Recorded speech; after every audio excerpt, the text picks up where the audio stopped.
meus queridos e estimados amigos, tudo bem com vocês? Espero que sim. Esse é mais um vídeo informativo aqui do nosso RN. Se por acaso você ainda não é inscrito, inscreva-se, ative o sininho das notificações e vai deixando aquele like especial.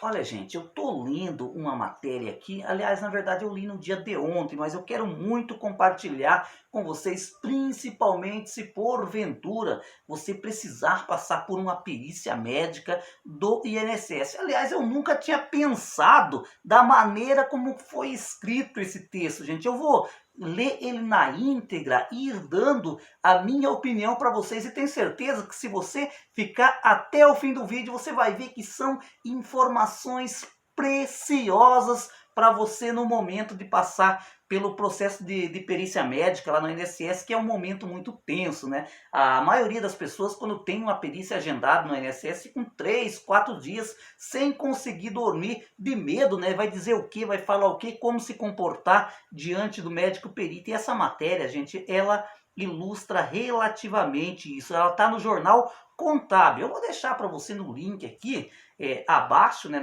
para você depois também dar uma lida com mais calma, né, para você tirar as suas próprias conclusões.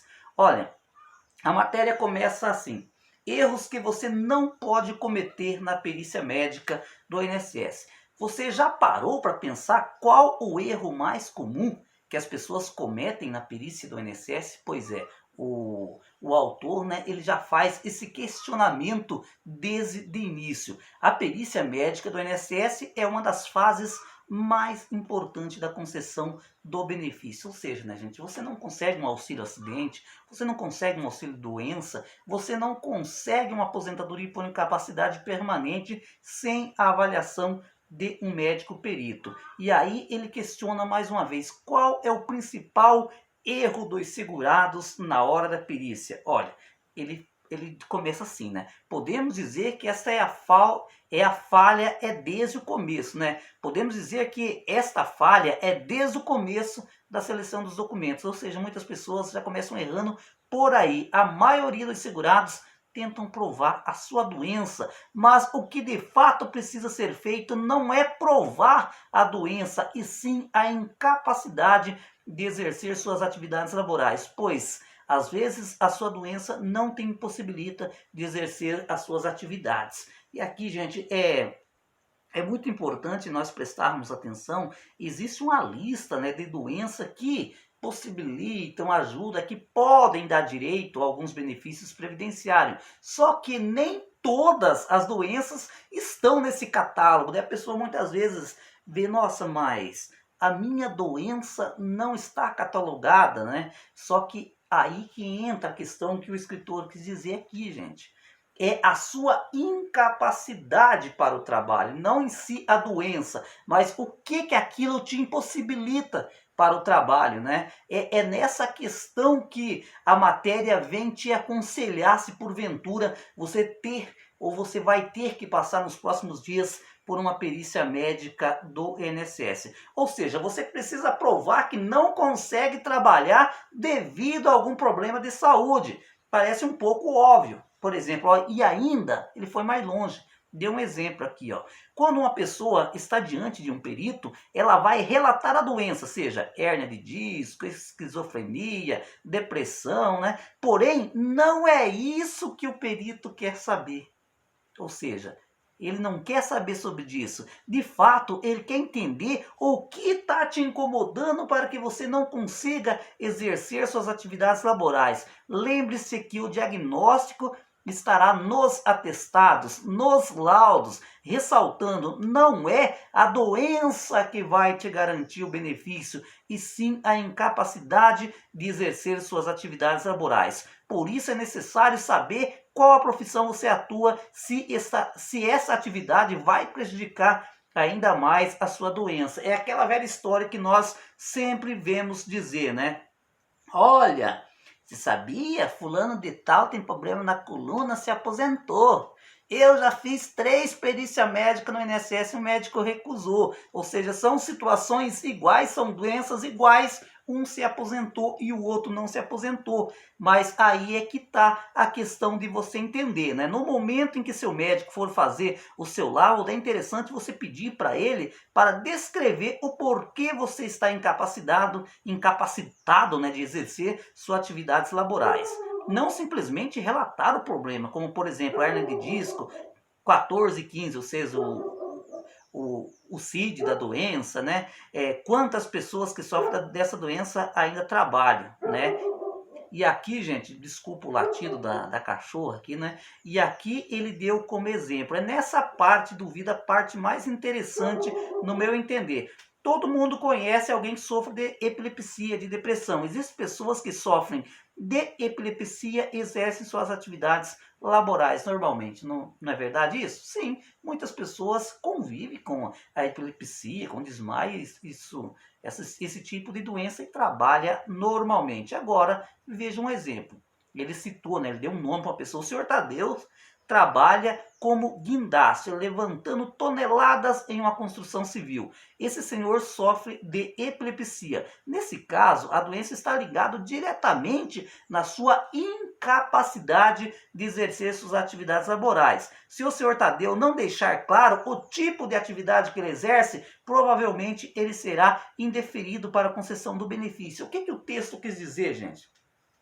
O seu Tadeu, ele sofre de esquizofrenia. Opa, o médico vai pensar, mas é muito relativo, é muito vago isso, né? Mas o que essa esquizofrenia vai interferir na vida desse senhor? É a mesma situação, digamos que uma pessoa sofre de desmaio, né? E ele trabalha no caixa de um supermercado, né? Digamos assim. E daí tem uma outra pessoa que também sofre de desmaio e trabalha num caminhão, né? Um exemplo bem clássico aqui. Agora eu diria para você, qual dos dois teriam mais chance de receber o auxílio doença ou aposentadoria por invalidez?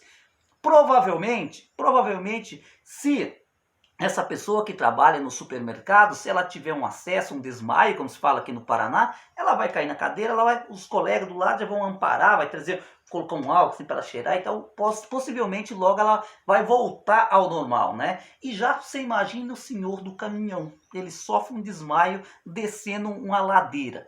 Possivelmente ele pode bater em outro veículo, ele pode cair numa ribanceira, ou seja, são dois fatos. Então, por isso que é importante você dizer, olha, eu sofro de esquizofrenia, mas já informar o médico perito, né, aonde você trabalha e quais são os riscos que você corre ao exercer a sua profissão. É a mesma situação. Digamos que vamos de novo analisar. Tem uma pessoa que trabalha na farmácia, né? Ele é atendente de balcão ali.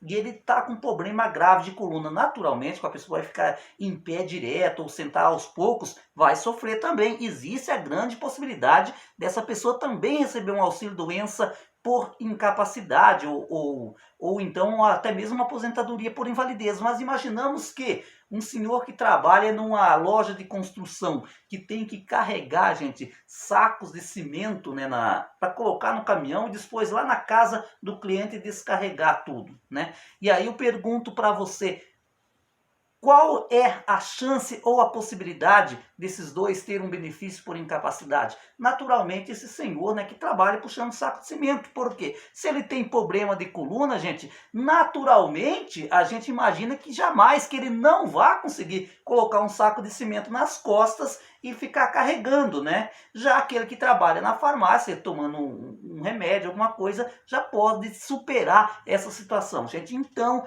isso que é importante você ficar atento. Vá passar na perícia médica. Não precisa, não tem que ficar provando que você tem essa doença, aquela outra doença, não. Procure mostrar para o médico perito o que a sua doença pode te incapacitar lá no seu trabalho, né? O que isso pode trazer para a sua vida, né? Por que eu não posso trabalhar, né? É essa a questão aqui, como foi dado nesse exemplo. E também na matéria a gente traz aqui, por exemplo, alguns documentos necessários para solicitar aposentadoria por invalidez. Por exemplo, todo mundo já sabe, né? RG, CPF, carteira de trabalho, ou documento que comprove contribuição do INSS, documentos médicos, né, que comprovem o estado de saúde. empregado, documento carimbado pela empresa com a data de afastamento do trabalho por conta das condições de saúde, segurado especial, pescador, lavrador, trabalhador rural, contrato de arrendamento, declaração do sindicato ou qualquer documento que comprove essas condições. Eu acho, gente, que se você prestou atenção, você vai ver que não é a doença em si que dá o direito à aposentadoria por invalidez ou auxílio-doença, mas no que aquilo possa te incapacitar, né, na sua vida para você exercer a sua atividade do dia a dia. Eu vou ficando por aqui, gente. Eu espero ter esclarecido muitas dúvidas. Se por acaso sim, deixa aquele like. Um abraço, fui e até a próxima.